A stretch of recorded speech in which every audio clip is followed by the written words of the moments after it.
We are your world. World Public Media. Your home for the New World Order.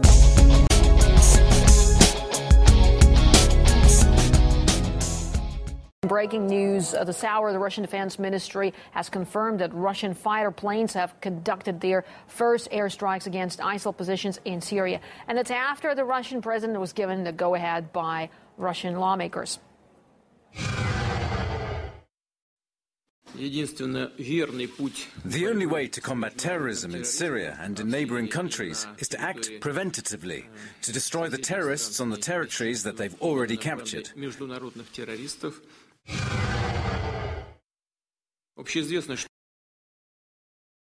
Soviet countries are already fighting alongside Islamic State. If they succeed in Syria, they'll inevitably return to their home countries, including Russia. Russia has always supported and still supports the fight against terrorism. But we are sure that this fight should be conducted according to international law. Now, the Pentagon has confirmed that the Russian military notified the U.S. it was starting its air operation. RT's Lisa Phelan is in the Syrian capital, Damascus. This is huge news. The first Russian Air Force strikes against Islamic State targets in Syria confirmed. The Russian Defense Ministry says they carried out airstrikes against Islamic State's communication centers, arms, vehicle and fuel depots. Now, of course, this comes after a request by the Syrian government, whose army has been fighting for almost 5 years against anti-government militants, including the Islamic State. They're extremely stretched across many different fronts. Now, the Russian Defense Ministry stresses that there's no ground troops involved in this operation, that it is limited to airstrikes. Военно-воздушных сил Российской Федерации. It's about using Russia's air forces in Syria. The use of the army on the ground is out of the question. That's according to the Russian president. All of this comes as these anti-government militants, including the Islamic State, continue to wage a fierce battle against the Syrian government. In fact, just under an hour ago, I saw 2 mortars land very close to my hotel in the heart of Damascus, illustrating how the Syrian army is fighting across many different fronts. Now, these mortar attacks on Damascus are a daily occurrence, and the Syrian army is having to grapple with these attacks in Damascus, in Aleppo, in Homs, on various different fronts. And people that I've been speaking to over the last month of being here are extremely fed up of having to deal with these attacks. Of course, many of those people, particularly in a city like Damascus, have friends and relatives who are fighting in the army or in pro-government militias against groups like the Islamic State. In fact, just a couple of days ago, as the Russian President Vladimir Putin was addressing the United Nations General Assembly, I spoke to a few Damascenes about how they feel about this ongoing war and what this potential for Russian involvement means for them. It's very important for the Syrian people that Russia have this role, because after 5 years of war, and everybody knows the results of this international war, has to play the role to get this war to the end, because everybody is tired, and Russia knows very well from their history and from the history of any war, they know the results. All people in Damascus thought Russia is a very important country to end this war, because it's enough. So many people really hoping that this Russian involvement will mean that finally the tide will turn in this conflict, and that they will finally see a decisive pushback of terrorists like the Islamic State, and hopefully, ultimately, their defeat. Now, Russia's moving into Syria after a year of U.S.-led airstrikes proved to be of little help in fighting Islamic State. During the time, the group has grown in size and influence, while ISIL-inspired attacks have been taking place across the world. As you see by these pictures, after Barack Obama has met Vladimir Putin, Putin is looking over at Obama saying, "I got you. I outsmarted you. Checkmate, mofo." And Barack, with disdain and frustration, has been caught in a catch-22 position. Now, the situation right now between Russia and the United States when it comes to Syria is extremely confusing. There's a lot of propaganda out there, a lot of disinformation, and a lot of history that it's not well known that is not being brought up to the American public right now. But in this video, we're going to break down a lot of important information that's going to make total clear sense of what exactly is happening, not only behind this beautiful photo of these two world leaders, but what's really happening in this world geopolitically. Now, right now, the Russian parliament approved sending troops and warplanes over to Syria. China is sending military advisors and aid over to Syria to help fight ISIS alongside Russia. The bombardment campaign has started. Russian positions are aligned all along Assad's forces, fighting off the rebels and fighting off ISIS. There's dramatic footage coming out right now that's being blasted by the mainstream media showing the bombing campaign of the Russians assisted by the Chinese. You see drone footage also being released. Now, the situation is very complex. Right now, we have China, Russia, Iran, Iraq, Bashar al-Assad coming together against the forces of the United States, Israel, Turkey, Jordan, Saudi Arabia, United Arab Emirates, and Qatar. As we know from the previous history, fighting ISIS has not been the U.S.'s goal ever since 2006. According to leaked WikiLeaks documents, the U.S. was planning to overthrow Assad. Now, Assad, who was allied with Russia, who was not allied with the United States, with the petrodollar, with U.S. hegemony, stood in the way of a pipeline that Saudi Arabia was planning to build that would undercut Russia and provide oil to Europe. Assad also stood against the U.S. petrodollar and made geopolitical moves against that. That's why he was seen as an enemy way before ISIS. Now, with Russia defending Syria, obviously there's a lot of key geopolitical strengths here, but they're catching Barack Obama in a catch-22. Not only do they have bases here, but they also have a strong alliance with Syria. Now, if you look what happened beforehand, we are going to war against the same group we funded, armed, we were fighting alongside last year while continuing to support them with our tax dollars. This is exactly what happened with ISIS. ISIS was supported, just like the rebels in Libya were supported to overthrow Gaddafi. The U.S. and NATO said that they wanted to spread democracy and freedom in Libya.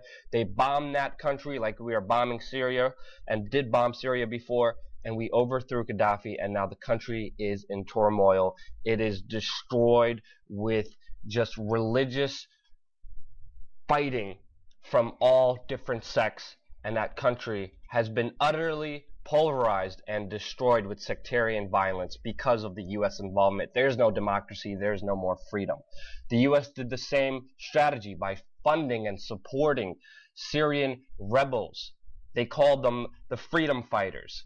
Meanwhile, it turned out that they were ISIS. Iraqi troops, when they were fighting ISIS, when ISIS retreats, they are fighting Israeli and American weapons and technology alongside ISIS troops when they are fighting against the Iraqis. Turkey is opening up the border, allowing any fighter to come in. Putin is well known of this. He even said himself that the mercenaries are fighting because they pay a lot more money. He goes into great detail how Turkey, Saudi Arabia are buying up oil that ISIS took control of in Syria. They're buying it for cheap.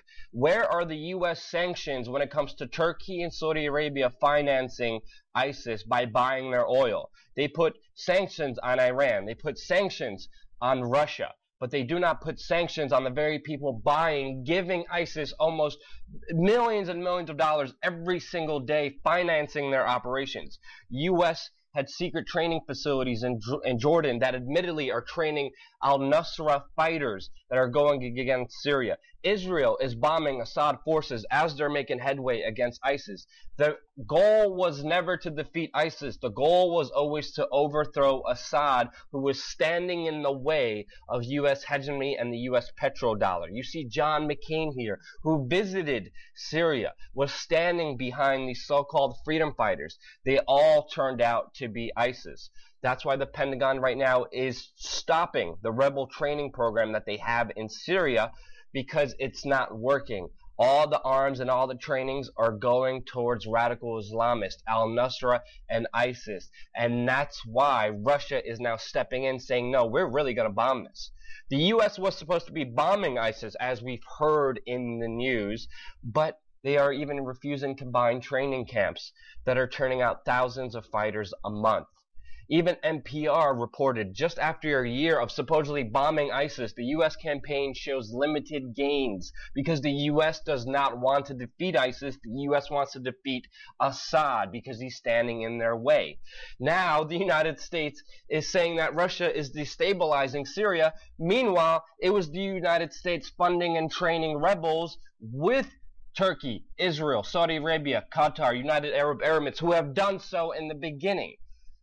Right now, we're seeing a lot of propaganda by the New York Times, by the Independent, saying that Vladimir Putin is not just attacking ISIS. We're seeing that the U.S. is alarmed and scared. Of course, the United States is alarmed. And now the Western media is vilifying Putin as a villain.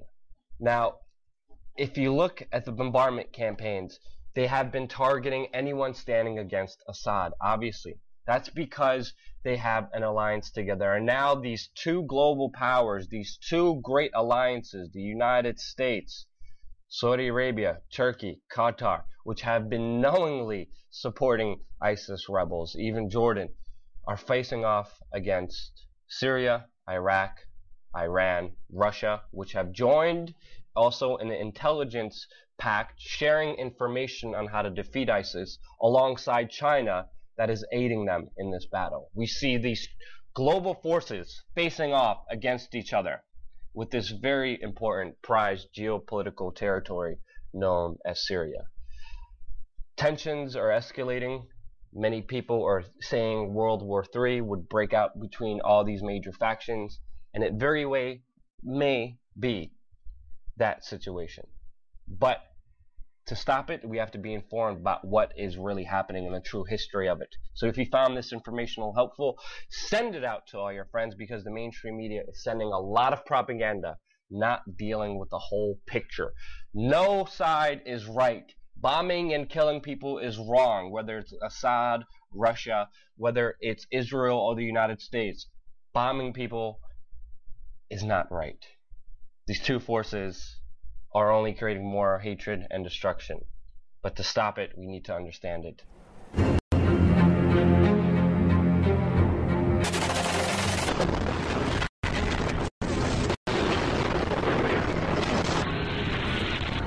Исламское государство нацеливается на господство в исламском мире. И не только там. Только этими планами явно не ограничиваются.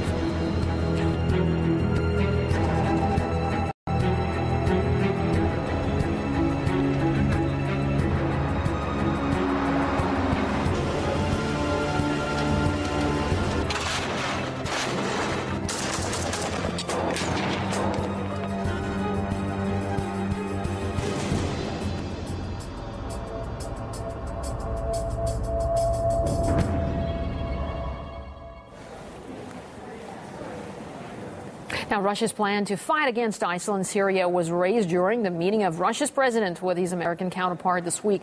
No specific arrangements were revealed, but both countries acknowledge they have common grounds in the battle against terrorists. And targeting terror is a major topic of discussion at today's meeting of the UN Security Council. Well, let's get more details now from RT's Igor Piskunov. So, Igor, do tell us what Russian Foreign Minister Sergei Lavrov had to say. Bring us some highlights of his speech. Well, Foreign Minister Lavrov, of course, focused on commenting Islamic State now that Russia is getting involved into this, and he explained that, well, once again, the main purpose of this operation is combating extremism, but he did stress that you cannot combat terrorism in a country without getting the country's legitimate authorities involved in the process. He says that previous experience shows that ignoring the authorities in that sense just doesn't lead to any positive results. Sergei Lavrov is also calling for all sides interested in combating Islamic State to join Russia in this operation, but under the format of having to involve the Syrian authorities in the process. We know that this has been discussed between Presidents Putin and Obama during the General Assembly. Lavrov and Kerry discussed these things as well, and perhaps the country's approach towards Assad and his government is the biggest difference in their policies. But things, frankly, do change, and opinions change. In fact, here's an example of how the Western approach to Assad changed.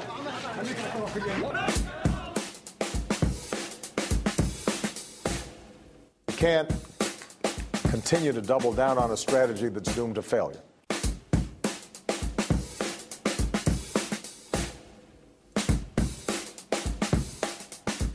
You need to have conversations with people, and you need to find the common ground.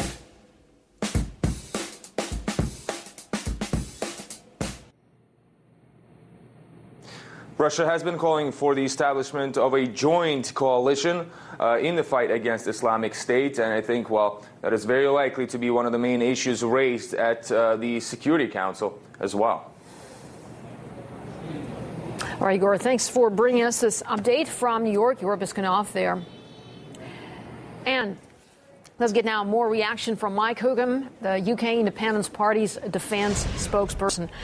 Thanks so much, Mike, for joining us here on RT International. Well, Russia is now battling ISIL in Syria.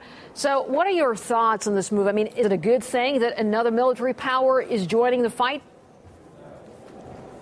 Well, I mean, I'm not happy with what Putin's been doing in the Ukraine, but I'm very happy that now Mr. Putin's going to be taking the lead in the fight against the Daesh, the ISIL. And it's what I've been calling for quite a few months now, that it should be a grand coalition led by some of the oil-rich Arab nations to fight against Daesh. And it seems this is the way Mr. Putin's thinking. Okay, but how much of a game changer is this for the war in Syria already? Well, I think it's a big game changer. I mean, we've now got a superpower willing to stand up and say enough is enough and to fight against Daesh. And many countries, including Iran, Latvia, and China, we have been monitoring the reaction there, have welcomed the move. But what about Britain? What reaction do you expect in your country? Well, I would hope they would get on board. As I say, I've been asking for a coalition between NATO, the NATO forces, America, Russia, China, all of these countries to get involved and to fight, which is I believe, one of the greatest threats to Western civilization. ISIL, Daesh, we'll call them whatever you may, and to fight these people and to destroy them. Well, China earlier pledged to help Syria if a request for aid was received.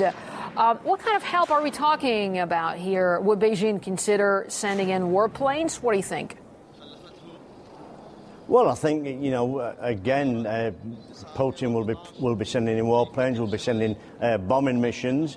America's already sending bombing missions. We're sending in bombing missions, Great Britain. And it should be ground forces led by the oil-rich Arab nations in there to defeat Daesh and to get in there and really to send a signal that enough is enough and we've had enough of these people. Well, earlier, Sergei Lavrov spoke at the UN Security Council meeting and said it's important to have a comprehensive strategy and joint efforts in the fight against ISIS. Well, the U.S. is already waging its own air campaign there. Should we expect joint efforts here, and how will that pan out? What are your thoughts here? Briefly, if you could. Well, I would hope America would look at what Putin's doing and get on board with what he's doing and join forces and let's defeat these people. Let's get rid of them. All right, Mike Hoogem, the UK Independence Party defense spokesperson. Thanks so much for talking to us here on RT International. Thank you very much. Well, just a couple of weeks ago, the Pentagon was left red-faced as it admitted only 4 or 5 U.S.-trained rebels remained on the ground fighting Islamic State in Syria. Can you tell us what the total number of trained fighters remains? It's a small number, and the ones that are in the fight is we're talking 4 or 5. So. Is still the goal to have about 12,000 of them there? Is that still the goal? What's the expectation then for them? At the pace we're going, we won't reach the goal that we had initially established for ourselves. But the overall goal is to make sure that we have enough mass to be able to get work done on the ground. Meanwhile, the Pentagon says the latest batch of so-called moderate Syrian rebels, it trained and armed, have handed their equipment over to an al-Qaeda-linked group. The U.S. vetted militants gave the al-Nusra Front 6 pickup trucks and ammunition. The hardware accounted for 1/4 of what the Pentagon supplied. What's more, just days earlier, up to 70 of the U.S. trainees reportedly defected to the extremists, along with more weapons provided by America. Now, special advisor to the UN Security Secretary General believes Washington should realize that fighting Assad and ISIL simultaneously is not an option. So much ideology in the United States, the government years ago, Assad must go. So it's almost a matter of pride. Oh, he must go, otherwise we didn't succeed. 4 years later, it's ridiculous that we're still on the same line, actually. Syria's a threat to everybody. And everybody shares the common interest in agreeing to stop that incredible violence of the Islamic State extremists. Everybody should agree on that. Very pragmatic. And that should unite all of the countries in the region, also Russia and the United States. Enough of the higher political disputes. Let's get practical. And President Putin said that, and I agree with him on that. The idea that the U.S. would overthrow the Assad government and fight ISIS makes no sense. And that's a lot of why we have this chaos right now, because the U.S. is trying to fight two wars, and they're in two completely different directions, and the result is awful. Zero. In fact, the U.S. spent $500 million and trained almost nobody. So it's a kind of, you'd say it was absurd, but it's tragic. It's not absurd. It's absolutely tragic, the mistakes that have been made, and I think the U.S. has made a lot of them. And I believe that the President is correct that attacking the Syrian government and saying we're going to attack that and try to fight ISIS isn't working at all.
Arigato gozaimasu.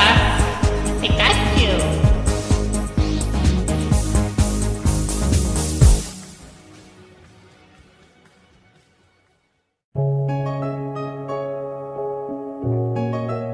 We are your world. World Public Media. Your home for the new world order.